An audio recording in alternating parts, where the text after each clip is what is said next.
അടിപൊളി ഒരു പ്രാവിൻ്റെ പേരിനെ സെറ്റ് ചെയ്യാനും പറ്റും. അതുപോലെ നല്ല രീതിയിൽ പ്രാവിനെ ഇണക്കിയെടുക്കാനും പറ്റും.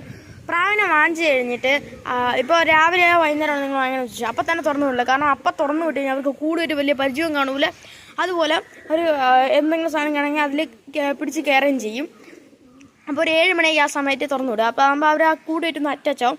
പിന്നെ പ്രാവിനെ വെച്ചിട്ട് ഒരിക്കലും പറപ്പിച്ചളിയരുത്. അങ്ങനെ കാണിച്ചു കഴിഞ്ഞാൽ അവർക്കൊരു പേടിയുണ്ടാവും. പിന്നെ പൂച്ച വളർത്തുക, 1-2 പൂച്ച ഉണ്ടെങ്കിൽ പ്രശ്നമില്ല. പക്ഷേ 2 കൂടുതൽ ഒരു 4 ഒക്കെ ഉണ്ടെങ്കിൽ അതെന്തായാലും പ്രാവിൻ്റെ കൂട്ടി വന്ന് അവരെ ചിലപ്പോൾ പേടിപ്പിക്കാൻ ചാൻസ് ഉണ്ട്. അങ്ങനെ അവർക്ക് ചിറക് മുളച്ച് കഴിഞ്ഞാൽ അവരങ്ങനെ പറന്നു. പിന്നെ എപ്പോഴും ചുമ്മാ പ്രാവിനെ പിടിച്ച് അങ്ങോട്ടും ഇങ്ങോട്ടും ആക്കി അതിനെ ദേഹത്തൊരു അതിനെ ചുമ്മാ എടുത്ത് കാണിക്കരുത്. പിന്നെ അവരെപ്പോഴും അവരെ പേടിപ്പിക്കരുത്.